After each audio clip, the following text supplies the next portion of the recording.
Lady bird ക്രിയേഷൻസിലേക്ക് എല്ലാവരെയും ഒരുപാട് സ്നേഹത്തോടെ സ്വാഗതം ചെയ്യുന്നു. അപാര രുചിയും അതേസമയം ഏറെ പോഷകസമ്പന്നവുമായ ഒരു കൂട്ടുതോരനാണ് നമ്മളിന്ന് തയ്യാറാക്കുന്നത്. അപ്പോൾ വീഡിയോ ഇഷ്ടമായാൽ നിങ്ങളൊന്ന് ലൈക്ക് ചെയ്യണേ. സബ്സ്ക്രൈബ് ചെയ്യാതെ കാണുന്ന കൂട്ടുകാർ ദയവായി ഒന്ന് സബ്സ്ക്രൈബ് ചെയ്ത് സപ്പോർട്ട് ചെയ്യണം. മറക്കാതെ ആ കുഞ്ഞു ബെൽ ബട്ടനും കൂടെ ഒന്ന് എനേബിൾ ചെയ്യണേ. അപ്പോൾ ഇടിഞ്ചക്ക വെച്ചിട്ടാണ് നമ്മൾ ഈ കൂട്ടുതോരൻ തയ്യാറാക്കുന്നത്. ഞാനിവിടെ ഇടിഞ്ചക്ക എടുത്തിട്ടുണ്ട്. നമുക്കിത് ചെറുതായിട്ടൊന്ന് കട്ട് ചെയ്തിട്ട് നമുക്കിതിൻ്റെ കരിന്തൊലിയെല്ലാം കട്ടിയുള്ള ആ മുള്ളും അതുപോലത്തെ തൊലിയെല്ലാം നമുക്കൊന്ന് കനത്തിൽ ചെത്തിക്കളയണം.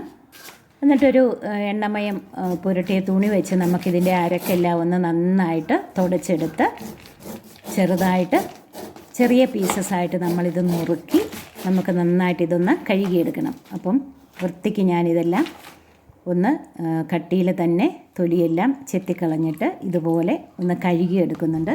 വലിയൊരു പാനിലേക്ക് നമുക്കിത് ആക്കി കൊടുക്കാം. നന്നായിട്ടൊന്ന് കഴുകി ഇനി ഇതിലേക്ക് നമുക്ക് വേവുന്നതിനാവശ്യമായ നികക്ക വെള്ളം, ഏകദേശം നികക്ക വെള്ളം തന്നെ ഒഴിക്കണം.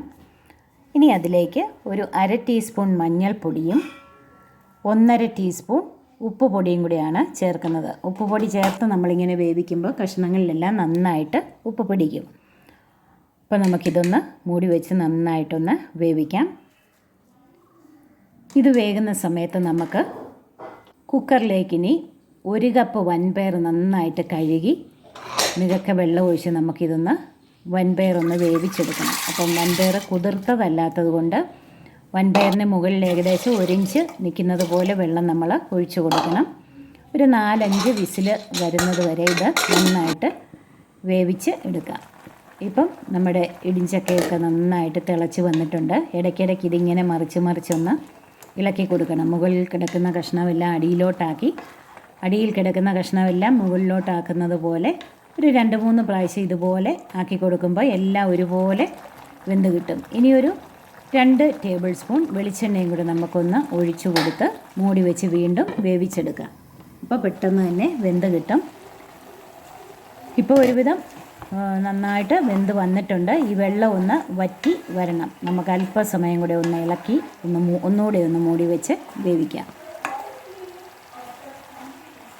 അപ്പോൾ കഷ്ണങ്ങളൊക്കെ കുറച്ചുകൂടെ ഒന്ന് വെന്ത് വരാനുണ്ട്. ഈ വെള്ളവും കൂടെ വറ്റി വരുമ്പോഴത്തേക്ക് നന്നായിട്ട് തന്നെ അത് വെന്ത് വരും. നമുക്കിതൊന്നുകൂടി ഒന്ന് മൂടി വയ്ക്കാം. ഇനി നമുക്കിതിന് വേണ്ട ഒരു ചെറിയ അരപ്പ് തയ്യാറാക്കണം. ഒരു വലിയ മുറി തേങ്ങ ചുരണ്ടിയത് എടുത്തിട്ടുണ്ട് മിക്സിയുടെ ബൗളിൽ. ഇനി അതിലേക്ക് നമ്മൾ 2 തണ്ട് കറിവേപ്പില, ഒരു 4 പച്ചമുളക്, എരിവിനാവശ്യമായ പച്ചമുളക് 4-5 പച്ചമുളക് ചേർക്കാം. അതുപോലെ ഒരു ചെറിയ പിടി കുഞ്ഞുള്ളി, ചുവന്നുള്ളി തൊലി കളഞ്ഞ് കഴുകിയെടുത്തത് അതുകൂടി ചേർക്കാം. ഒരു 7-8 അല്ലി വെളുത്തുള്ളി അല്ലി എടുത്തിട്ടുണ്ട്. 1 ടീസ്പൂൺ കുരുമുളക്, മുഴുവൻ കുരുമുളക് എടുത്തിട്ടുണ്ട്. ഇതൊന്ന് ക്രഷ് ചെയ്ത് ഇതാണ് നമ്മുടെ അരപ്പ്. അപ്പോൾ അല്പം തേങ്ങ കൂടുതൽ വേണം, അതാണ് അതിൻ്റെ ഒരു ടേസ്റ്റ്. ഇത് വറവിന് ആവശ്യമായിട്ട് ചുവന്നുള്ളി അരിഞ്ഞത്, കറിവേപ്പില, വറ്റൽമുളക്. ഇനി നമ്മൾ ഒരു വലിയ സ്റ്റീൽ ചെരുവത്തിലേക്ക് നമ്മൾ ഈ വേവിച്ച് വെള്ളം വറ്റിയിരിക്കുന്ന ഇടിഞ്ചക്ക ചേർത്ത് കൊടുക്കാം. ഇത് നമുക്ക് നന്നായിട്ടൊന്ന് ഉടച്ചെടുക്കണം. അതുകൊണ്ടാണ് ഒരു സ്റ്റീൽ പാത്രത്തിലേക്ക് തന്നെ ആക്കി കൊടുക്കാമെന്ന് പറഞ്ഞത്. ഇനി വേറൊരു പാൻ നമുക്ക് അടുപ്പിൽ വെച്ച് കൊടുത്ത് അതിലേക്ക് നമുക്കൊരു 4 ടേബിൾ സ്പൂൺ വെളിച്ചെണ്ണ ഒഴിച്ചു കൊടുക്കാം. എണ്ണ നന്നായിട്ട് ചൂടാകുമ്പം അതിലേക്ക് 2 ടേബിൾ സ്പൂൺ അരിയാണ് ചേർക്കുന്നത്. അപ്പം വൻപയറൊക്കെ നന്നായിട്ട് വെന്ത വെള്ളമൊക്കെ വറ്റി ഇരിപ്പുണ്ട്. ഇടിഞ്ചക്കയും നന്നായിട്ട് നമ്മൾ ഉടച്ചെടുത്ത് ഇവിടെ വെച്ചിട്ടുണ്ട്.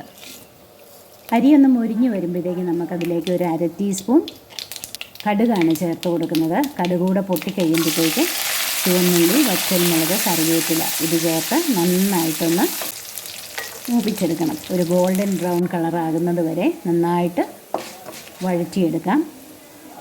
നന്നായിട്ട് വഴന്നു വന്നിട്ടുണ്ട്. ഇനി അതിലേക്ക് നമ്മുടെ അരപ്പ് ചേർത്ത് കൊടുക്കാം.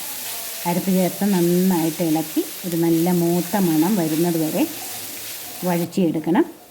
ഇതിലേക്ക് നമുക്കൊരു 1/2 ടീസ്പൂൺ മഞ്ഞൾപ്പൊടിയും കൂടി ചേർത്ത് കൊടുക്കാം.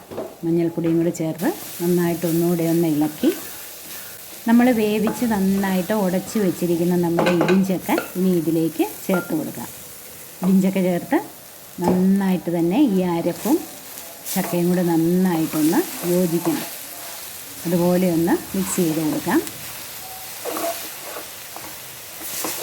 അപ്പോൾ നന്നായിട്ട് തന്നെ നമ്മൾ മിക്സ് ചെയ്ത് ഇതിങ്ങനെ തന്നെ കഴിക്കാം. പക്ഷേ നമ്മൾ വൻപയറും കൂടെ ചേർക്കുമ്പം പ്രത്യേക ഒരു ടേസ്റ്റാണ്. അല്പം ഉപ്പും കൂടെ ചേർക്കണമായിരുന്നു. അതുകൂടെ ചേർത്ത് വേവിച്ച് വെച്ചിരിക്കുന്ന വൻപയർ നമുക്ക് ചേർത്ത് കൊടുക്കാം. അപ്പോൾ നമുക്കറിയാം ഇടിഞ്ചക്കയിൽ ധാരാളം പ്രോട്ടീനും ഫൈബറും ഒക്കെ ഉള്ളതാണ് ഈ ഇടിഞ്ചക്കയെന്ന് പറയുന്നത്. ഷുഗറുള്ളവർക്കും ഒക്കെ കഴിക്കാൻ ഏറ്റവും ബെസ്റ്റാണ്. അതിൻ്റെ കൂടെ ഈ വൻപയർ വേവിച്ചതും കൂടെ ചേർക്കുമ്പോൾ ഒരു ഡബിൾ പ്രോട്ടീൻ വരുന്ന ഒരു കൂട്ടുതോരനാണിത്. കൂട്ടുതോരനോ കൂട്ടുപുഴുക്കെന്നോ ഒക്കെ വേണമെങ്കിൽ നമുക്ക് പറയാം. ഇത് കഞ്ഞിക്കും ചോറിനും എല്ലാം ബെസ്റ്റ് കോമ്പിനേഷനാണ്. നല്ലൊരു മണമാണ് വരുന്നത്. ഈ മുളകും ഉള്ളിയൊക്കെ മൂത്ത അതിൻ്റെ കൂടെ ഇതുകൂടെ ചേർക്കുമ്പോഴത്തേക്ക് അതിൻ്റെ ഒരു മണം അപാര രുചിയാണ്. നമുക്ക് അല്പസമയം ഒന്ന് മൂടി വയ്ക്കാം. ഇനി നമുക്കത് ചെറിയ ബൗളിലേക്ക് ആക്കി കൊടുക്കാം. അപ്പം ഇങ്ങനെ ഈ കൂട്ടുതോരൻ നിങ്ങൾ തയ്യാറാക്കി നോക്കിയിട്ടുണ്ടെങ്കിൽ തീർച്ചയായിട്ടും നിങ്ങൾ ഇങ്ങനെയൊന്ന് തയ്യാറാക്കി നോക്കണം. ബെസ്റ്റ് കോമ്പിനേഷനാണ് ചോറിനും കഞ്ഞിക്കും. Thank you.